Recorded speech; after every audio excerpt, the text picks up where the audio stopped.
We are now in the ninth episode of the 30 Years War series by Kings and Generals. And yeah.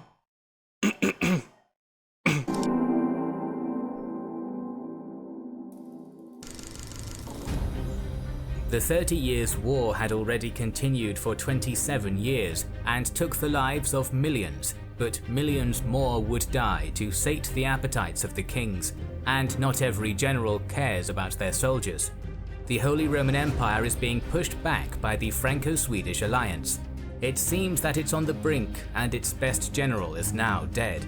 The Battle of Zusmarshausen in the heart of Bavaria will be pivotal. In our opinion, learning new stuff. In the aftermath of the Second Battle of Nordlingen on August 3, 1645, the Bavarians retreated southeast, while the battered French took Nordlingen and 2 weeks later Dinkelsbühl. Their commander Condé was afflicted with dysentery and immediately left for France, leaving Turenne in command of 12,000 troops. The latter decided to gather provisions to the north. Meanwhile, the Bavarian army was now under the command of Gellin, who was released from French captivity in exchange for Grammont. To the north, Swedish commander in Westphalia, Königsmark, marched towards Saxony and united his forces with those under Axel Lilly sent from Sweden. His united army was strong enough to force the Elector of Saxony, Johann Georg, to sign a separate treaty and leave the alliance with Emperor Ferdinand III. Königsmark then started moving to reinforce Torstensson. On the Bohemian front, Torstensson was seemingly defeated, but as usual, he put his energy to good use and drew from his garrisons, getting his army to more than 14,000 troops. Still, his enemies had around 30,000. Despite that, he surprised Archduke Leopold by appearing directly to his east at Mistelbach on August 28th. As this move threatened Vienna, the Austrians had to leave their position around Morava and retire beyond the Danube. This technically opened up the route for the 30,000 Transylvanians of Georgi I Rákóczi to join Torstensson in his attack on Vienna, but another major player joined the game.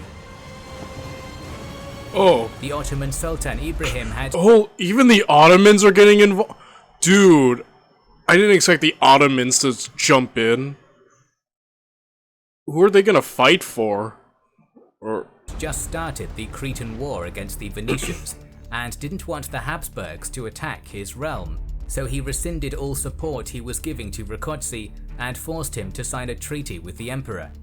The Transylvanians retreated from modern Slovakia and, left with no help, Torstensson had to abandon his position around the Danube and move to northwestern Bohemia.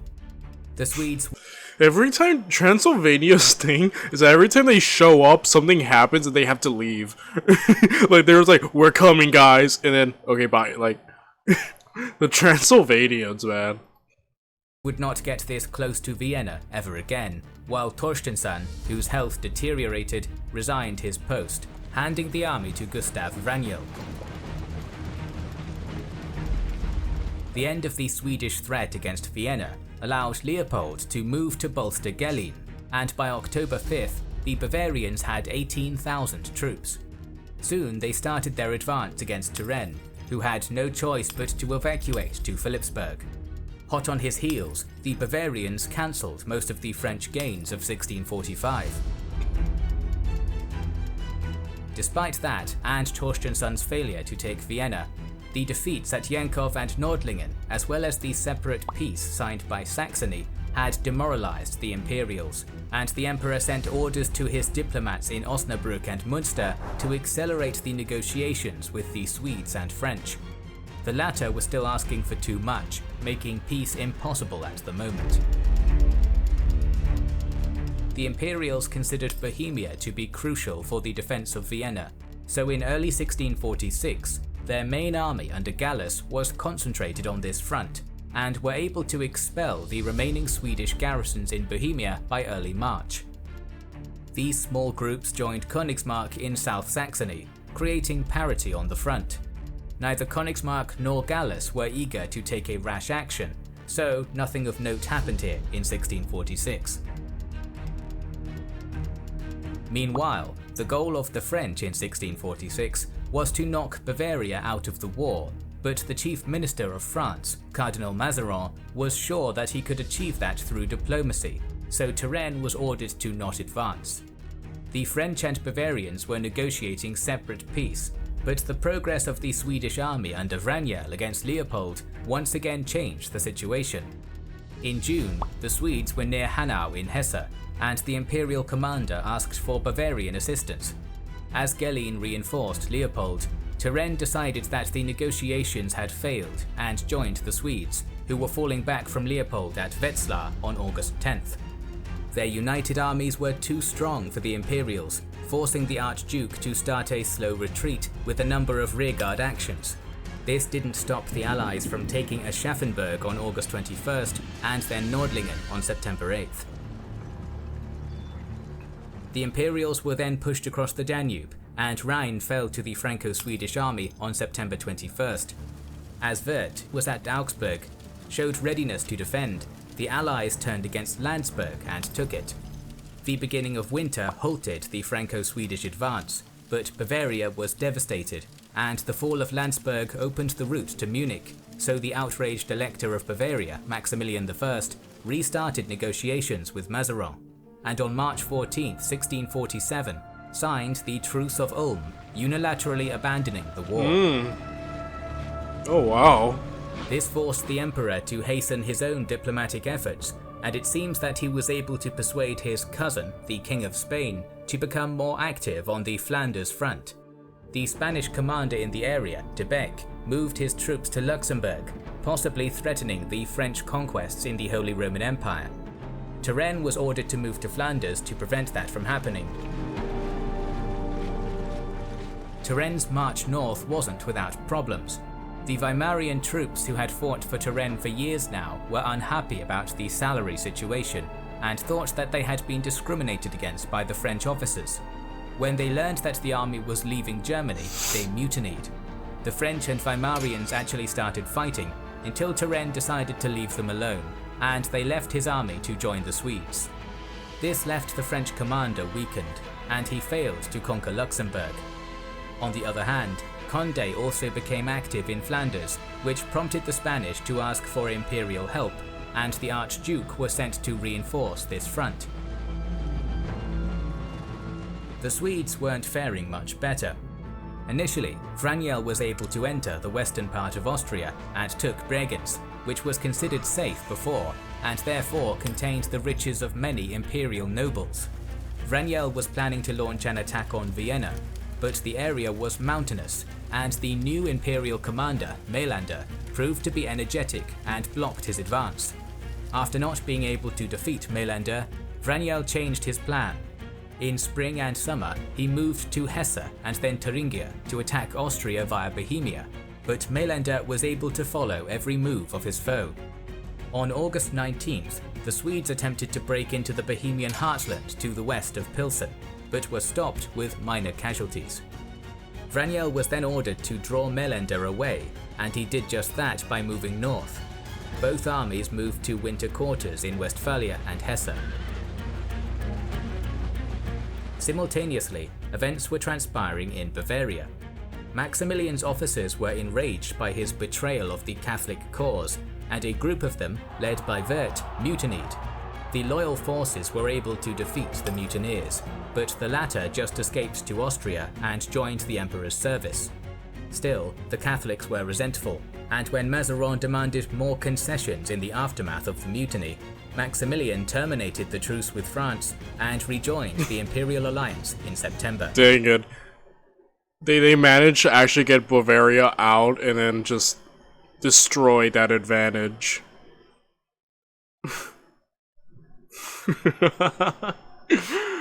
My goodness.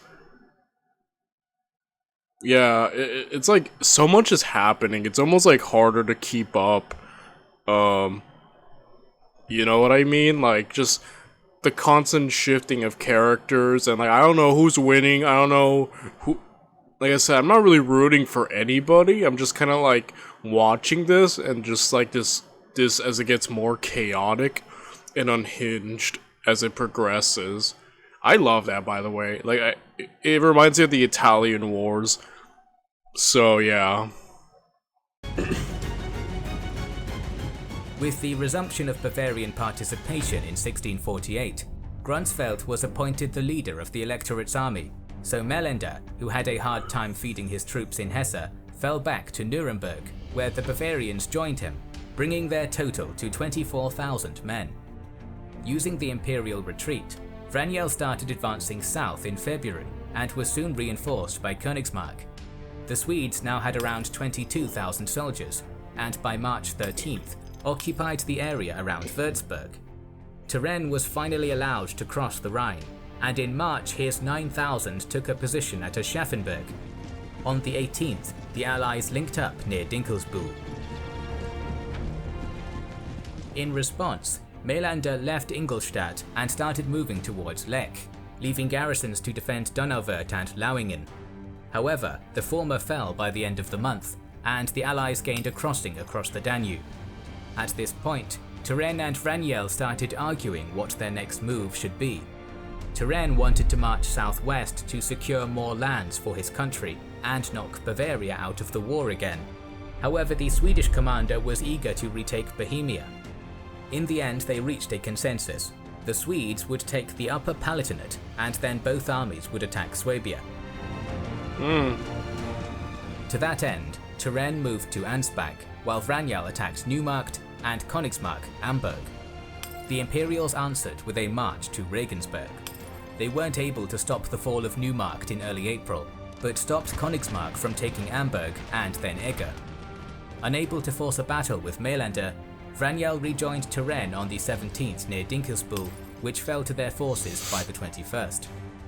All this movement only exacerbated the supply situation of the Allies, and they were compelled to reposition to Württemberg, which was left relatively unscathed by the absence of war in the last few years.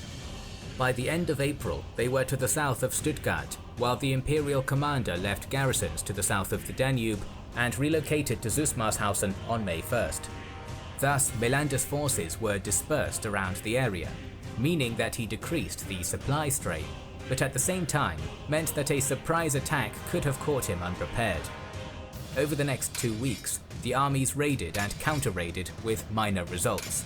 However, this was done deliberately by Turenne, who managed to cover his real advance with all the raiding. Okay. Alright, so you Turenne. Yeah, Turenne's been someone I have actually been keeping my eye on. I mean, it's kind of like with Condé showing up in me and his loud personality and whatnot, but Turenne also strikes me as incredibly competent. He just got caught in some bad situations before, but I'm looking forward to seeing him kind of redeem himself in that sense and see more of what he's capable of, you know? I like that maneuver he just did. The 16th, the Allies started traversing the Danube at Lauingen, unbeknownst to the Imperials. The Allies probably were just looking for a way to force the river and initially didn't know where Melander was. However, upon crossing the Danube, Turenne was informed by his scouts that the main portion of the enemy troops were at Zusmarshausen, but their army was dispersed around the area. The French commander, alongside Wraniel and Königsmark, led 6,000 horsemen to engage the Imperials, ordering the rest of the army to cross the river. In total, the Allies had more than 25,000 troops. Melander's scouts had also informed him of Turenne's advance, so on the night of the 16th, he and his 3,000 started their retreat towards the east. His army had to get through 3 passes and cross 2 rivers to reach the safety of Augsburg, and that would prove hard to do with a baggage train on difficult terrain. He ordered the Italian general Montecuccoli to cover the retreat. By 7 AM on the 7th, Turenne was at Zusmarshausen and noticed Montecuccoli's 1,500 horsemen defending the first pass. As someone who didn't appreciate Condé's frontal charges, he ordered Wraniel to use the northern bypass route to outflank the foe, but the Italian general was too cunning for that and immediately started to retreat to the second pass. Unfortunately, Alright, definitely Turenne has a bit different ideas. Like Conde would just be attack, attack, attack. Turin, you might utilize different tricks and maneuvers, which again, like they're both so different, but I kind of like that they're both effective for the most part. You know what I mean? So far, it seems like Turin might. I won't jump too fast and say he'd win, but he definitely, at least with the Imperials not being fully all together and being caught off guard, things seem like they may go for Turen's side. You know what I mean? Fortunately, the rest of the Imperial army was too slow, and the baggage train was still not beyond the second pass, which forced Montecuccoli to stop and fight. However, his 1500 were no match for Turen's 3000, and he was pushed back with losses in the direction of the third pass. It was now 9 AM, and Turen was reinforced by 1000 horsemen. Montecuccoli attempted to stop the allies at the entry of the third pass, using 800 musketeers and 4 guns in the first echelon, and his horsemen in the second. As they didn't have time to properly set up, the French leader ordered 3/4 of his army to charge directly, while Vraniel was sent to envelop the enemy from the south. At first, the allied attack was successful, and they pushed the musketeers into the second echelon, but then Melander was bolstered by 1000 or so troops and joined the fray, which halted Turen's breakthrough. For some time, the sides were evenly matched, but then Vraniel appeared in the Imperial rear. His attack finally broke Melander's lines. Yeah, see what I mean? Like Turen, like using these flanks and whatnot, these maneuvers, like I like that about him in comparison to Conde. You know, he seems to use a bit more, like I said, tricks, maneuvers, I guess a very different style, which I really like, you know? The Imperial commander was killed, while Montecuccoli was able to escape with a few hundred others. The Allied casualties were light, while the Imperials lost almost 3,000 troops and hundreds of baggage carts, which probably was even more detrimental than any manpower losses. By that point, more Allied troops were in the area, and Turenne decided to push and take the strategically crucial Augsburg. But Grunsfeld arrived on the scene with 2,000 infantry, 5,000 cavalry, and 30 guns. Turenne had just 6 guns, and in the ensuing artillery duel, the Allies suffered casualties. Grunsfeld then ordered the best of his cavalry to attack and push back his foe. This attack succeeded, and the Allied forces had to retreat beyond the third pass. Using this, Grunsfeld moved his troops across the river. Despite this minor success, Grunsfeld was still heavily outnumbered. Thankfully for him, the Allies had no desire to cross the Lech via a narrow passage, and started moving north towards Oberndorf. Königsmark and 2,000 men were sent to attack Bohemia. Turenne's somewhat slow movement allowed the Bavarian commander to gather almost 15,000 troops, and although he was outnumbered by 23,000 allies, he only had to defend the crossing. The two armies almost copied the same positions Gustavus Adolphus and Thiel held 15 years before during the First Battle of Lech. To prevent the enemy from forcing the river, the Bavarians built a sconce on its eastern bank. Unlike Thiel, who had most of his infantry near the bank, which allowed the Swedes to destroy their formation, Grunsfeld kept most of his 8,000 footmen further back, planning to counterattack the Allies when they attempted to cross. This was a good plan that required precise timing. The Allies... Again, that kind of goes... That's kind of like... very, this whole situation with the Imperials, they're kind of playing on the defensive, and again, like he said, they have to guard the crossing, which is very, like... I mean... As with most things in war, easier said than done, but it's more advantageous, you know what I mean? Especially with their construction here. Again, the Imperials have been on the defensive for the most part of this war, huh? I wonder what Turenne's gonna do, because obviously you know, Conde would just attack until he overcomes. I'm wondering if Terrain is gonna have to do that, or if he's gonna try to find some different maneuver or something to overcome this situation. Spent the 26th of May preparing for the battle. 12 heavy guns were raised to bombard the Bavarians, and a portable bridge was built. The cannon fire didn't do much damage, as Gronsfeld's troops were out of range, so the Allies decided to cross on the 27th. A few cavalry units were ordered to force the river on a number of occasions to act as scouts. The Bavarian patrols noticed some of them, and came to the conclusion that the enemy was on the east side of the river. When Gronsfeld was told about this, he abandoned his excellent position and started fleeing. Oh, okay. Yeah, that portable bridge he mentioned came in clutch, huh? Completely fooled the enemy, and now they're in panic mode, giving up their advantageous defensive position. Wow. Okay. Turenne didn't know about that, and on the 27th began the crossing. A few more cavalry squadrons were sent forth to find where the Imperials were. They bypassed Rhine and engaged the retreating foe. This only sped up Gronsfeld's retreat, and a number of cannons were captured by the Allies. The bridge across was dropped, but at first, the defenders of the sconce and the garrison of Rhine managed to set it on fire. Despite their valiant efforts, Turenne's troops soon pushed them back and started crossing. With most of their army on the right side, the Allies attacked and raised Rhine in a vicious manner, probably hoping to scare Bavaria into submission.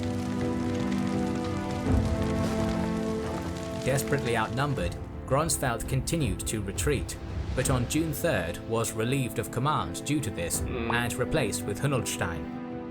The new commander retreated beyond the Isar River and used the garrisons to get his army to 15,000 troops. The Allies, who left a garrison at Rhine, now had around 22,000, and their decisive advantage in mounted troops meant that the Bavarians had to keep the river crossings to prevent the rest of the electorate from falling to the enemy. Mazarin continued negotiations with Maximilian, so Turenne was ordered not to attack Munich directly to prevent the elector from backing off from the peace talks. The Allies marched for Freising. On June 3rd, the city fell, opening the path across the river. The Allies continued with a siege and conquest of Landshut, while the Bavarians fell behind the river Inn. Thankfully for the latter, in June they were reinforced by Piccolomini, sent by the Emperor, bringing the number of their troops to 24,000. Not willing to fight the fresh troops, the Allies retreated north beyond the Isar. The two sides wrestled between two rivers for a few more months, fighting in a number of skirmishes, but the armies were exhausted and finding provisions was becoming a bigger problem, so the action on this front stalled.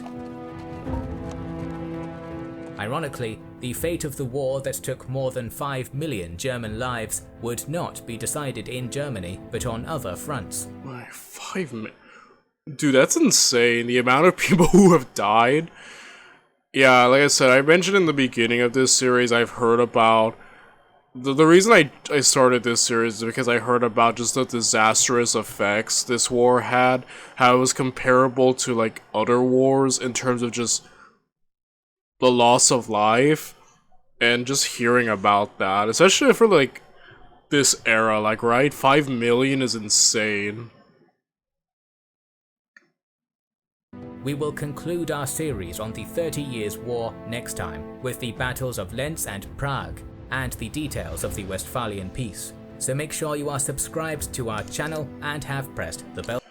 So we're gonna do that tomorrow, guys. Tomorrow we're gonna wrap this series up. I'll see you then, everybody.